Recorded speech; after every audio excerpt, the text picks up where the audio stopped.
रहे हैं मी6 न्यूज। చేర్యాల ప్రాంతాన్ని రెవెన్యూ డివిజన్ గా ఏర్పాటు చేయాలని డిమాండ్ చేస్తూ జేఏసీ ఆధ్వర్యంలో చేర్యాల పట్టణ బంద్ సంపూర్ణంగా కొనసాగుతుంది.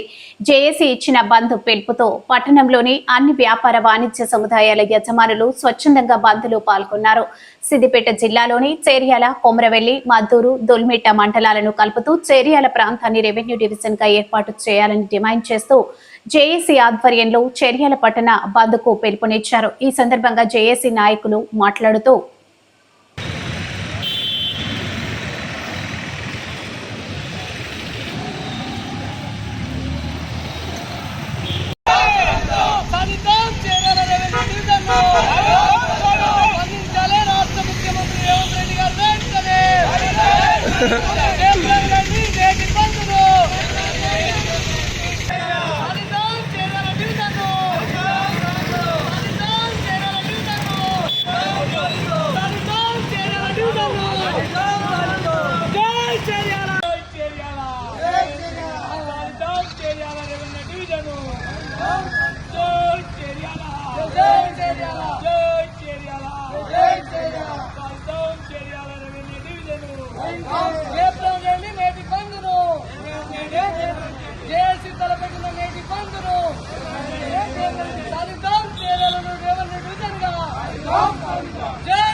కంటే ముందు జనగామ నియోజకవర్గ కేంద్రంగా, జనగామ జిల్లా కేంద్రంగా నాటి ముఖ్యమంత్రి వర్యులు, నాటి పిసిసి అధ్యక్ష హోదాలో మేము అధికారంలోకి వచ్చిన 100 రోజుల్లోపే చేర్యాలను రెవెన్యూ డివిజన్గా ప్రకటిస్తామని వారు బహిరంగ సభలో చెప్పడం జరిగింది.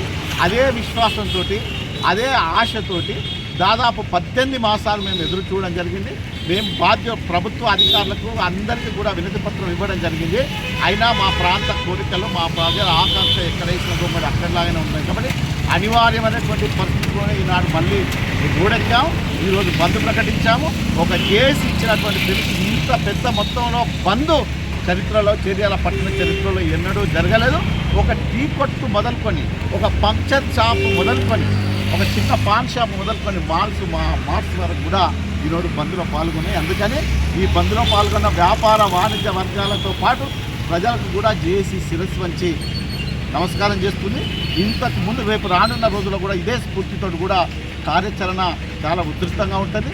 ప్రతి గుండెకు, ప్రతి గడపకు కూడా చేర్యాల రెవెన్యూ డివిజన్ యొక్క అంశాన్ని తీసుకుపోయి ప్రభుత్వం పైన ఒత్తిడి తీసుకొస్తామని కూడా ఈ సందర్భంగా తెలియజేస్తుంది. చేర్యాల రెవెన్యూ డివిజన్ పోవాలని ప్రజలు కోరుకోవడంతో పాటు అఖిలపక్ష ప్రజా సంఘాలు కూడా ఈరోజు బంధుకు పిలిపడంతో వ్యాపారస్తులు కూడా దీనికి పూర్తిగా సహకరించిన వాళ్ళకు పేరుపైన ధన్యవాదాలు చెప్పుకుంటూ మరి ఏదైతే చేర్యాల డిమాండ్ ఏదైతే ఉన్నదో మరి గత ఉమ్మడి జిల్లాలో వరంగల్లో ఉన్నటువంటి చేర్యాల కాన్స్టిట్యూషన్, ఇప్పుడు భువనగిరిలో ఎంపీ ఉన్నది, జనగామలో కాన్స్టిట్యూషన్ ఉన్నది.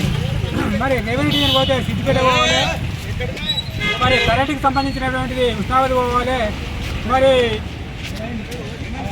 అన్ని అర్హతలు కలిగినటువంటి చేర్యాలను రెవెన్యూ డివిజన్ కేంద్రంగా ఏర్పడేయాలని గత 10 సంవత్సరాలుగా అనేక ఉద్యమాలు, పోరాటాలు నిర్వహించి దీక్షలు చేసినప్పటికీ గత బీఆర్ఎస్ ప్రభుత్వం చేర్యాలను రెవెన్యూ డివిజన్ చేయక ఈ ప్రాంతాన్ని ముక్కలు చెక్కలు వేసి తీరని అన్యాయం చేసినటువంటి పరిస్థితి ఉంది. ఒకప్పుడు చేర్యాల ఉమ్మడి నల్గొండ జిల్లాలో తాలూకా కేంద్రంగా ఉండేది. చేర్యాల 261 నియోజకవర్గంగా కేంద్రంగా ఉండి ఇక్కడ నుంచి వెళ్ళి ప్రాతినిధ్యం వహించినటువంటి నిమ్మ రాజిరెడ్డి లాంటి వారు మంత్రులుగా ప్రాతినిధ్యం వహించినటువంటి ప్రాంతం రోజు రోజుకు అవన్నీ కోల్పోయి అస్తిత్వాన్ని కోల్పోయి నేడు ఎడారిగా మారినటువంటి పరిస్థితి, నేడు చిన్న మండలంగా మారి అస్తిత్వాన్ని పూర్తిగా కోల్పోయేటువంటి పరిస్థితి ఉంది. 2026లో నియోజకవర్గాల డీలిమిటేషన్లో భాగంగా ఈరోజు 2025లో డివిజన్ సాధించుకోకపోతే 2026లో నియోజకవర్గాల డీలిమిటేషన్లో భాగంగా నియోజకవర్గం అవ్వడానికి అవకాశం ఉంది. ఎందుకంటే ఈ లోపే రెవెన్యూ డివిజన్గా ప్రకటిస్తే 2026లో ఆటోమేటిక్గా నియోజకవర్గాన్ని పునరుద్ధరించుకోవచ్చు. దాన్ని దృష్టిలో పెట్టుకొని నాటి బీఆర్ఎస్ ప్రభుత్వం మోసం చేసింది, నేడు కాంగ్రెస్ ప్రభుత్వం అధికారంలోకి వచ్చింది.